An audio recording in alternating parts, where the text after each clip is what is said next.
everybody, welcome to today's project. Today I'm going to show you how I installed this woodworking vise, or front vise, or some call it a cabinet maker's vise. Hard maple front and rear vise faces, and as you can see, comes out pretty far. Alright guys, check this out. This is a really cool addition right here. This is usually, some call it a dead man, but basically I have a dowel that goes in and out of there. When I'm not using it, I'll leave it flush like that. When I do need it, you'll see later on how I use it. I'm just going to push it out like this. It's removable, and I can position it here if I need it here, and push it in when I don't need it. This way nothing's protruding through it. Alright guys, let's get to work.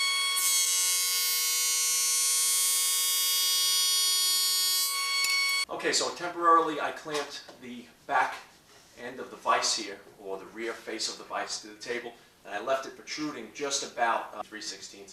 And what that's going to allow me to do is, once I get the vise installed with the front and the rear vise face all together, I'm going to hand plane that down so that both of the pieces are level and also level with the bench. Also put the rear bracket of the vise, which holds the thread and the rods in there, and put it up there, and I mark the whole locations of where it needs to be drilled out. So now I'm going to take this off. I'm going to clamp the front and rear of the faces of the vise together, bring it over to the drill press, and drill out those holes so that we can mount this.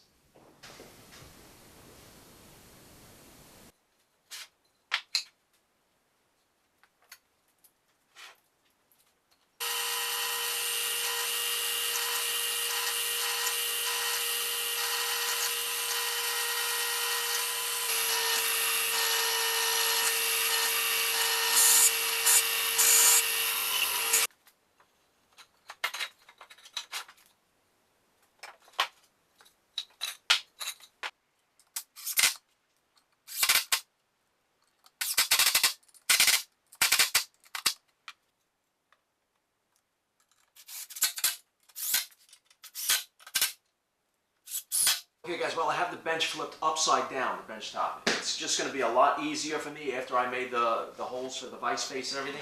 Once I did that and marked everything and have everything established, it's going to be easier for me to install the base of the vise plate on here. I'm going to position the front jaws of the vise through the threads, put these through the guide rods, because now I want to start to mount it on the bottom of the bench. Put those together, shove it through. Now we're getting somewhere.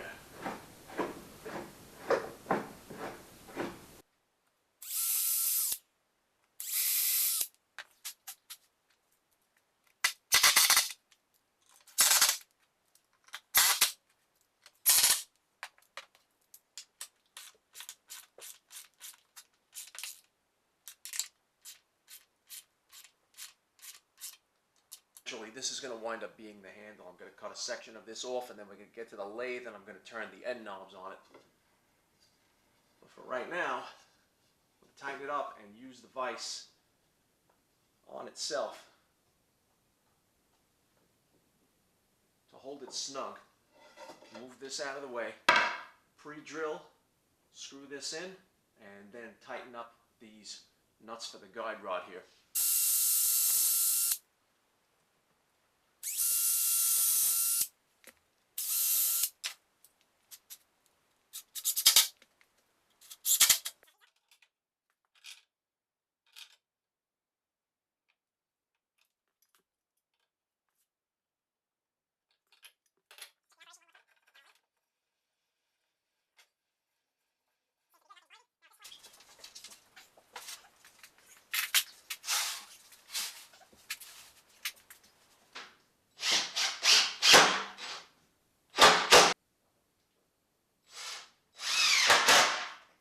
Okay, now that I have the vise operational, I can open and close it here, and if nothing's binding up, I'm going to close it and tighten it by hand.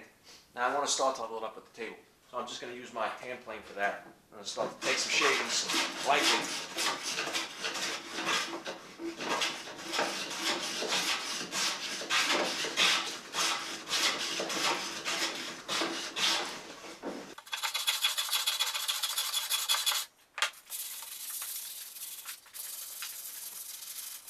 Because this is an off-centered handle, I'm going to make this centered with the handle here, which is 7 3/4. So there's my center. So now, take my square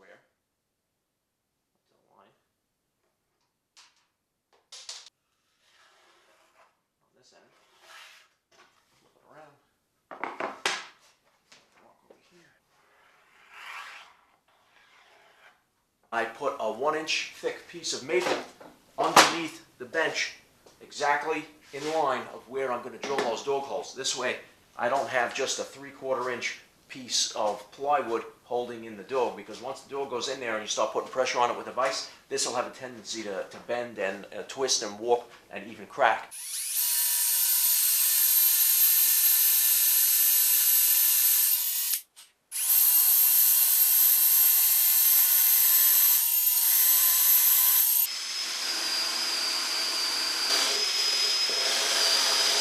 What I did was cut a piece of 1-inch dowel to 14 inches, and that's going to be my handle.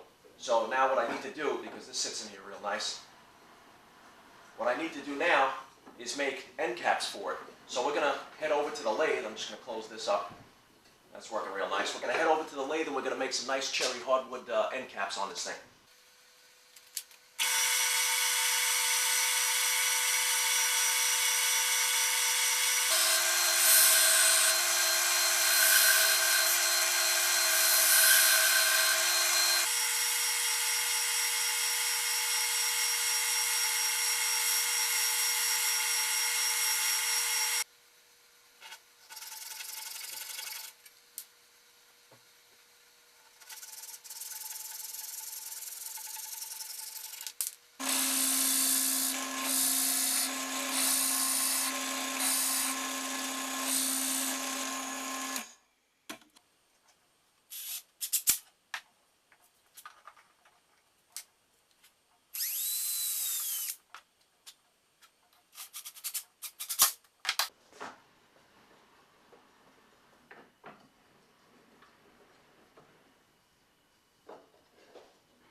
What I want to do now is take an opportunity here. I made this little pegboard. I'm going to screw it into the bottom of the bench here.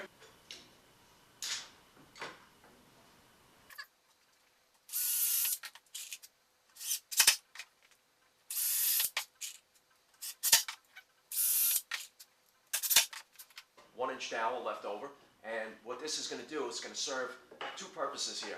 One, it's going to house the dowel, obviously, and number two, when I'm working on a long board in the vise, such as this long piece of hard, heavy maple, drop that in the vise, tighten it up. Now I have some support here, and I can start to run my plane across and not have to worry about all the pressure being on the vise. Even though the vise has enough holding power, I could move it forward this way, but it's still going to be a little tippy. So having this here serves a great purpose.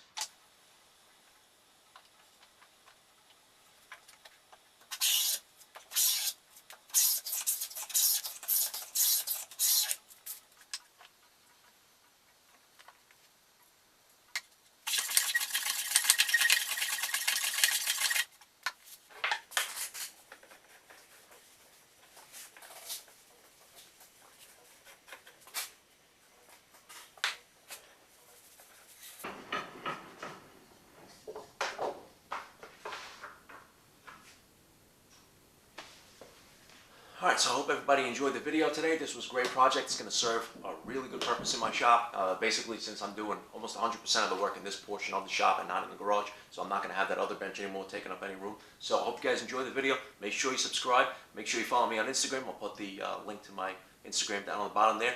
I hope everybody has a great holiday season, and I'll see you in the next video.